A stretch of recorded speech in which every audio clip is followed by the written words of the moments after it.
In the world of K-dramas, few series have captivated the global imagination quite like Alchemy of Souls.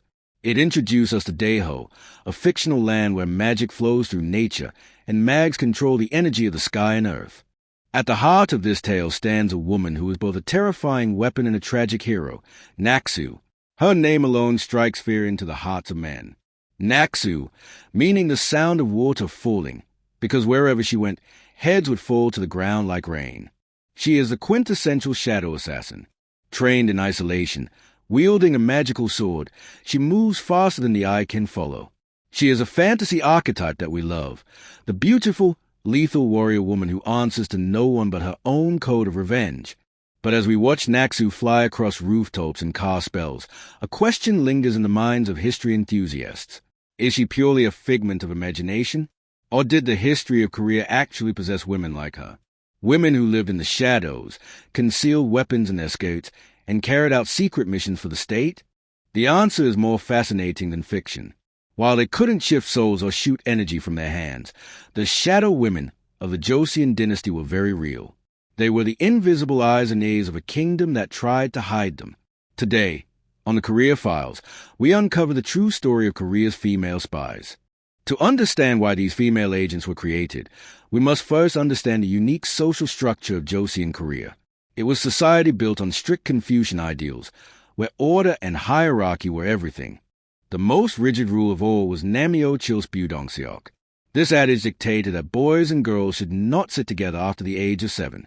This wasn't just a saying, it was a law of the land. Men and women lived in completely separate worlds. A noble household was divided into the Sorangchi, the outer quarters for men, and the Anchi, the inner quarters for women. No man, not even the king's officers, could easily cross the threshold into the women's quarters. It was a sacred, forbidden zone. But criminals are smart. They realized that the Anchi was a perfect hiding spot. If a male criminal fled into a woman's room, or if a noble woman was the one committing the crime, the male police force was paralyzed. They physically could not enter the search or arrest without causing a massive social scandal. The state faced a dilemma. Justice stopped at the door of the women's quarters. They needed a loophole. They needed agents who could walk through these closed doors without breaking social taboo. And so, the Damo was born. The word literally translates to tea lady. On the surface, they were the lowest of the low, servants who brewed tea and did laundry at government offices. Their low status rendered them socially invisible. A nobleman would stop talking if another man entered the room, but he would ignore a servant girl pouring tea. This invisibility cloak was exactly what the government needed. Do not let the name fool you. While they were officially servants, selected damos were trained for police work. They were affiliated with the Podo Cheong, the Royal Police Bureau, and the Wijumbu, the Royal Guard. Records indicate that these women had to be taller than average and capable of lifting heavy weights. Some were even trained in basic martial arts to subdue resisting suspects. They were the Joseon dynasty's female SWAT team. Unlike Naksu, who carries a magical sword, the Damo's weapon of choice was much more discreet but equally brutal. They carried a small iron flail or a mace hidden within the folds of their voluminous skirts. They also carried red ropes to bind female criminals. Their missions were varied. In high-profile treason cases, Damos were sent undercover into the households of suspected officials. Disguised as kitchen maids or wandering merchants, they would infiltrate the inner quarters to listen for whispers of rebellion. They searched the bodies of noble women for hidden letters or poison, something a male officer could never do without facing execution for sexual harassment. In this way, the tea ladies held the keys to solving the kingdom's most sensitive crimes. They also served as coroners. When a woman died under suspicious circumstances, a damo would inspect the body for signs of murder. They were the forensic scientists of their time, reading the stories of the dead where men turned their eyes away. This fascinating history was popularized in the early 2000s by the legendary K-drama Damo. While that show added fictional romance and wire action, the core premise remains a historical fact. Korea had a state-run organization of female operatives long before the modern era.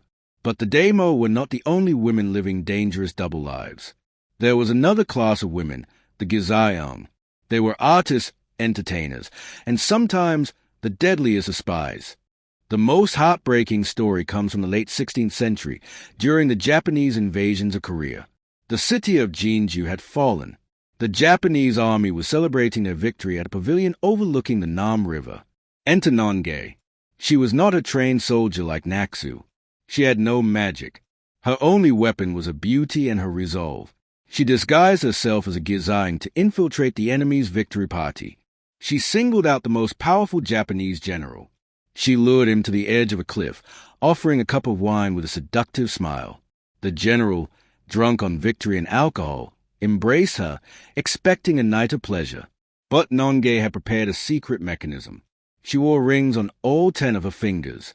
When she locked her hands around the general's back, the rings interlocked, acting as a makeshift handcuff that could not be easily broken. In a split second, her smile vanished. With all her strength, she threw herself and the terrified general off the cliff. They plummeted into the dark waters below. She sacrificed her life to take out the enemy commander. This wasn't fantasy action. This was a real act of war performed by a woman whom history expected to be passive. Like Naksu, she chose to become a flame that burned everything, including herself, for a greater cause. Alchemy of Souls is a masterpiece of fantasy because it taps into a deep desire, the desire to see women break free from constraints and wield power. Naksu breaks physical laws with magic. But the Damos and women like Nongae broke something harder than physical laws. They broke the social laws of their time. Without magic spells, armed only with their wits, concealed knives, and immense courage, they navigated a world that tried to keep them invisible. The magic of Korea isn't just in its ancient legends or shamanistic rituals. It's in the resilience of its people. The spirit of the shadow assassins lives on, not in blood and killing, but in the untold stories of women who shaped history from behind the veil. This has been the Korea Files. If you enjoyed this journey into the real history behind your favorite K-drama, please like and subscribe. Let us know in the comments, which character should we investigate next? Perhaps the flower boys of Gyeongjinggak and their real-life counterparts, the Warang?